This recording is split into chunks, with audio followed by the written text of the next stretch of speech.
வணக்கம். செந்தணலின் பிரதான செய்திகள். விரிவான செய்திகளுக்கு முன் தலைப்புச் செய்திகள். தமிழ் தேசிய மக்கள் முன்னணியினரை ஐரோப்பிய ஒன்றிய தேர்தல் கண்காணிப்பாளர்கள் இன்று சந்தித்து கலந்துரையாடியுள்ளனர். ஐக்கிய நாடுகள் மனித உரிமைகள் பேரவையால் இலங்கை தொடர்பில் வெளியிடப்பட்ட அறிக்கையை தாமும் ஏற்றுக்கொள்வதாக ஐரோப்பிய ஒன்றியம் தெரிவித்துள்ளது. இலங்கையில் சிவில் சமூகம் துன்புறுத்தப்படுவது அவதானிக்கப்பட்டுள்ளதாக ஐநா மனித உரிமை பேரவையின் நேற்றைய அமர்வில் பிரிட்டன் பிரதிநிதி சுட்டிக்காட்டியுள்ளார். எதிர்வரும் ஜனாதிபதி தேர்தலை தமிழ் மக்கள் புறக்கணிக்க வேண்டியதன் அவசியத்தை வலியுறுத்தி மட்டக்களப்பில் பிரசார பணிகள் முன்னெடுக்கப்பட்டுள்ளன. யாழ்ப்பாணத்தில் 2 உந்துருளிகள் மோதி விபத்துக்குள்ளானதில் ஒருவர் படுகாயமடைந்துள்ளார். குரங்கு அம்மை நோய் தொடர்பில் அவதானத்துடன் இருப்பதாக இலங்கை சுகாதார அமைச்சு தெரிவித்துள்ளது. 2023ஆம் ஆண்டுக்கான காப்போத சாதாரண தர பெறுபவர்கள் இம்மாதத்திற்குள் வெளியிடப்படும் என எதிர்பார்ப்பதாக பரீட்சைகள் ஆணையாளர் தெரிவித்துள்ளார். பதுளை திபிரிகஸ்பட்டிய பிரதேசத்தில் இராணுவ முகாமுக்குள் சென்ற லொரியொன்று முச்சக்கர வண்டி மற்றும் மோட்டார் சைக்கிளுடன் மோதி விபத்துக்குள்ளானதில் ஒருவர் உயிரிழந்துள்ளார். குவைத்தில் மன்னராட்சி செயற்பட்டு வரும் நிலையில் துணை பிரதமரை பதவியிலிருந்து நீக்குவதாக குவைத் மன்னரால் அறிவிக்கப்பட்டுள்ளது. காசாவின் தெற்கு நகரமான கான் யூனுஸ் பகுதியில் இஸ்ரேல் நடத்திய தாக்குதலில் 40 பேர் உயிரிழந்துள்ளனர். தொடர்வன விரிவான செய்திகள்.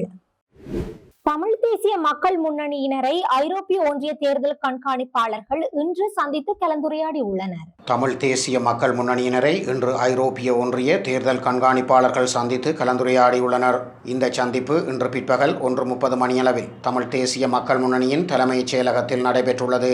இதன்போது ஐரோப்பிய ஒன்றிய தேர்தல் கண்காணிப்பாளர்களான நிக்கோலோஸ் குக்கூலின் மற்றும் ஜோஹன்னா வான் சம்பிக் ஆகியோர் கலந்து கொண்டதுடன் தமிழ் தேசிய மக்கள் முன்னணியின் சார்பில் அதன் பொதுச் செயலாளரும் நாடாளுமன்ற உறுப்பினருமான செல்வராசா கஜேந்திரன், தமிழ் தேசிய மக்கள் முன்னணியின் பேச்சாளரும் சட்டத்தரணியுமான கனகரத்னம் சுகாஸ் மற்றும் முன்னணியின் முக்கிய செயற்பாட்டாளர் தீபன் திலீசன் ஆகியோர் கலந்து கொண்டிருந்தனர். ஐக்கிய நாடுகள் மனித உரிமைகள் பேரவையால் இலங்கை தொடர்பில் வெளியிடப்பட்ட அறிக்கையை தாமும் ஏற்றுக்கொள்வதாக ஐரோப்பிய ஒன்றியம் தெரிவித்துள்ளது. இலங்கை தொடர்பில் ஐக்கிய நாடுகள் மனித உரிமைகள் பேரவையில் முன்வைக்கப்பட்ட அறிக்கையை ஐரோப்பிய ஒன்றியம் ஏற்றுக்கொள்வதாக தெரிவித்துள்ளது.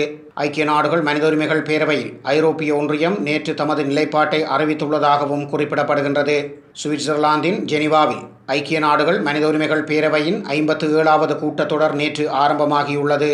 இந்த கூட்டத்தில் இலங்கை தொடர்பில் மனித உரிமைகள் உயர்ஸ்தானிகர் அலுவலகத்தினால் தயாரிக்கப்பட்ட அறிக்கை தொடர்பில் கலந்துரையாடப்பட்டுள்ளது. இதேவேளை குறித்த அறிக்கையின் மூலம் சுட்டிக்காட்டப்பட்டுள்ள உண்மைகளை ஏற்றுக்கொள்வதாகவும் இலங்கையின் நல்லிணக்க செயற்பாடுகள் தொடர்பில் அவதானம் செலுத்தி வருவதாகவும் ஐரோப்பிய ஒன்றியம் சுட்டிக்காட்டியுள்ளது. இந்த நிலையில் இது தொடர்பான அறிக்கை குறித்து பிரித்தானியாவும் நேற்று அறிக்கையொன்றை வெளியிட்டுள்ளது. அந்த அறிக்கையின்படி இலங்கையில் இடம்பெற்றதாக கூறப்படும் மனித உரிமை மீறல்கள் தொடர்பில் சுயாதீன விசாரணை நடத்தப்பட வேண்டும் என பிரித்தானியா வேண்டுகோள் விடுத்துள்ளது. மேலும் கனடா, மலாவி, மொண்டனேகுரே, வடக்கு மெசிடோனியா, அமெரிக்கா ஆகிய நாடுகளின் தலைமையிலான குழுவும் இலங்கையின் மனித உரிமைகள் தொடர்பில் அறிக்கையொன்றை வெளியிட்டுள்ளதாக தெரிவிக்கப்பட்டுள்ளது. இலங்கையில் சிவில் சமூகம் துன்புறுத்தப்படுவது அவதானிக்கப்பட்டுள்ளதாக ஐநா மனித உரிமை பேரவையின் நேற்றைய அமர்வில் பிரிட்டன் பிரதிநிதி சுட்டிக்காட்டியுள்ளார். ஐக்கிய நாடுகள் சபையின் மனித உரிமைகள் பேரவையுடன் இலங்கை மீண்டும் தன்னை ஈடுபடுத்திக் கொள்ள வேண்டும் என பிரிட்டன் வேண்டுகோள் விடுத்துள்ளது. ஐக்கிய நாடுகள் சபையின் மனித உரிமைகள் பேரவையின் 57வது கூட்டத்தொடர் நேற்றைய தினம் ஆரம்பமாகியுள்ளது.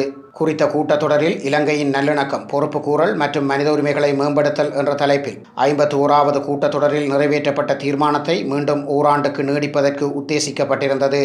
இந்நிலையில் ஜெனீவாவில் மனித உரிமைகள் பேரவையின் நேற்றைய அமர்வில் மனித உரிமை பேரவையுடன் இலங்கை மீண்டும் தன்னை ஈடுபடுத்திக் கொள்ள வேண்டும் என பிரிட்டனின் பிரதிநிதி தெரிவித்துள்ளார்.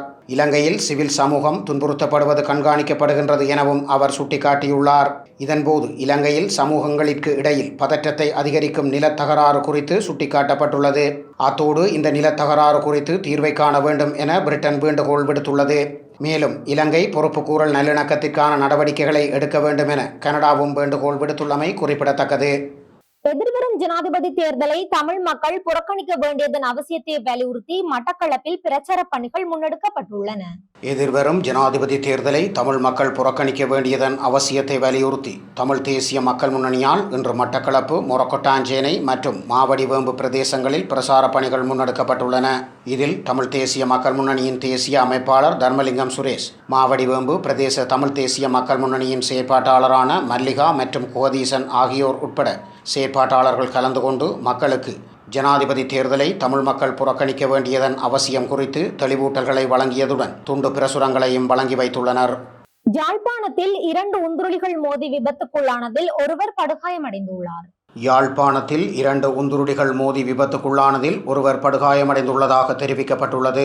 குறித்த விபத்தானது யாழ்ப்பாணம் சுன்னாகம் பகுதியில் இன்று இடம்பெற்றுள்ளது. விபத்தில் படுகாயமடைந்தவரின் கால் விரல்கள் துண்டிக்கப்பட்டுள்ள நிலையில் நோயாளர் காவு வண்டி மூலம் யாழ்ப்பாணம் போதனா மருத்துவமனைக்கு அனுப்பி வைக்கப்பட்டுள்ளார். சம்பவம் தொடர்பில் சுன்னாகம் ஸ்ரீலங்கா காவல்துறையினர் விசாரணைகளை ஆரம்பித்துள்ளதாக தெரிவிக்கப்பட்டுள்ளது. குரங்கு அம்மை நோய் தொடர்பில் அவதானத்துடன் இருப்பதாக இலங்கை சுகாதார அமைச்சு தெரிவித்துள்ளது. எம்போக்ஸ் எனப்படும் குரங்கு அம்மை நோய் தொடர்பில் அவதானத்துடன் இருப்பதாக இலங்கை சுகாதார அமைச்சு தெரிவித்துள்ளது. இந்தியாவில் குரங்கு அம்மை நோய் அறிகுறியுடன் 1வது நபர் நேற்று அடையாளம் காணப்பட்டுள்ளார். மேலும் அவர் தனிமைப்படுத்தப்பட்டுள்ள நிலையில் அவரது நோயின் தன்மை குறித்து தொடர்ந்தும் கண்காணிக்கப்பட்டு வருவதாக இந்திய தகவல்கள் தெரிவிக்கின்றன. இந்நிலையில் நாட்டிற்கு வரும் சுற்றுலா பயணிகளில் அதிகளவானோர் இந்தியாவிலிருந்தே வருவதால் இந்த நோய் தொடர்பில் அவதானத்துடன் இருப்பதாக சுகாதார அமைச்சு குறிப்பிட்டுள்ளது. இந்த நோய் தொடர்பில் முன்னெச்சரிக்கையாக இருப்பதால் சமூகத்திற்கு நேரடியாக பாதிப்பு ஏற்பட வாய்ப்பில்லை எனவும் அதன் அதிகாரி ஒருவர் குறிப்பிட்டுள்ளார். மேலும் குரங்கு அம்மை தொடர்பில் விமான நிலையங்கள் மற்றும் முக்கியமான சுற்றுலா தலங்களிலும் அவதானிக்கப்பட்டு வருவதாக அவர் மேலும் தெரிவித்துள்ளார். 2023ஆம் ஆண்டுக்கான காப்போத சாதாரண தர பெறுபேறுகள் இம்மாதத்திற்குள் வெளியிடப்படும் என எதிர்பார்ப்பதாக பரீட்சைகள் ஆணையாளர் தெரிவித்துள்ளார். 2023ஆம் ஆண்டுக்கான கல்வி பொதுத்தராதர சாதாரணதர பரீட்சையின் பெறுபேறுகள் இம்மாதத்திற்குள் வெளியிடப்படும் என எதிர்பார்க்கப்படுவதாக பரீட்சைகள் ஆணையாளர் நாயகம் அமித் ஜெயசுந்தர தெரிவித்துள்ளார். இன்று இடம்பெற்ற ஊடகவியலாளர் சந்திப்பில் கலந்து கொண்டே அவர் இதனை தெரிவித்துள்ளார். கல்வி பொதுத்தராதர சாதாரணதர பரீட்சை பெறுபேறுகள் தற்போது இறுதிக்கட்டத்தை எட்டியுள்ளன. அந்த பரீட்சை பெறுபேறுகளை இம்மாதத்திற்குள் வெளியிட தயாராக உள்ளோம். எனது நோக்கம் மிக விரைவில் பரீட்சை பெறுபவர்களை வெளியிட வேண்டும் என்பதே ஆகும். இறுதி முடிவுகளின் தயாரிப்பு இன்னும் சில நாட்களில் முடிவுகளுக்கு செல்லும் என்று நான் நினைக்கின்றேன். இந்த பெறுபேற்று முடிவுகளை செப்டம்பர் மாதத்தில் வெளியிடுவோம் என்று எதிர்பார்ப்பதாகவும் அவர் தெரிவித்துள்ளார். பதுளை திபிரிகஸ்பட்டிய பிரதேசத்தில் ராணுவ முகாமுக்குள் சென்ற லொரி ஒன்று முச்சக்கர வண்டி மற்றும் மோட்டார் சைக்கிளுடன் மோதி விபத்துக்குள்ளானதில் ஒருவர் உயிரிழந்துள்ளார். பதுளை மகியங்கனை வீதியில் திபிரி கஸ்பிட்டிய பிரதேசத்தில் இன்று காலை தியத்தலாவ இராணுவ முகாமில் இருந்து கண்டி பல்லேகல இராணுவ முகாமிற்கு சென்ற லொரியொன்று மகியங்கனையிலிருந்து பதுளை நோக்கி பயணித்த முச்சக்கர வண்டி மற்றும் மோட்டார் சைக்கிள் ஒன்றுடன் மோதியதில் ஒருவர் உயிரிழந்துள்ளதுடன் மற்றையவர் படுகாயமடைந்த நிலையில் பதுளை போதனா மருத்துவமனையில் அனுமதிக்கப்பட்டுள்ளதாக ஸ்ரீலங்கா காவல்துறையினர் தெரிவித்துள்ளனர். சாய்வான வீதியில் சென்று கொண்டிருந்த லொரியின் பிரேக் பழுதடைந்தமையினால் இந்த விபத்து இடம்பெற்றுள்ளதாக ஆரம்பகட்ட விசாரணைகளில் இருந்து தெரிய வந்துள்ளது. குறித்த விபத்து தொடர்பில் பதுளை ஸ்ரீலங்கா காவல்துறையினர் மேலதிக விசாரணைகளை மேற்கொண்டு வருவதாக தெரிவிக்கப்பட்டுள்ளது. இனி சர்வதேச செய்திகள். குவைத்தில் மன்னராட்சி செயற்பட்டு வரும் நிலையில் துணை பிரதமரை பதவியிலிருந்து நீக்குவதாக குவைத் மன்னரால் அறிவிக்கப்பட்டுள்ளது.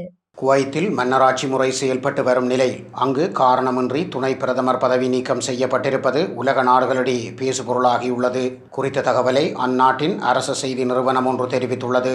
இமர்த் அதீஹி அந்நாட்டின் எண்ணெய் வளத்துறை அமைச்சர் பொறுப்பையும் கவனித்து வந்த நிலையில் இவரை பதவியிலிருந்து நீக்குவதாக குவைத் மன்னர் மிஷால் அல் அஹமத் அல் ஜாபர் அல் சபா அறிவித்துள்ளார்.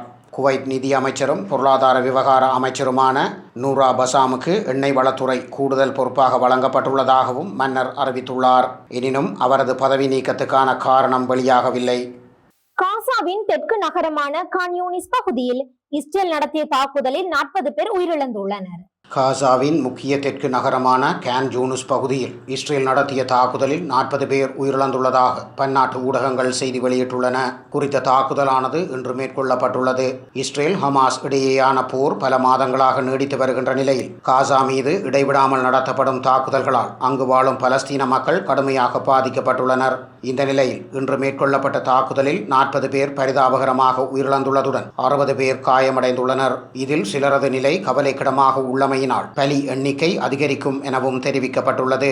இந்த நிலையில் இது குறித்து காசா பாதுகாப்பு படை அதிகாரி முகமது அல் முஹை கருத்து தெரிவிக்கையில் காயமடைந்தவர்களுக்கு தீவிர சிகிச்சை அளிக்கப்படுகிறது என்று குறிப்பிட்டுள்ளார்.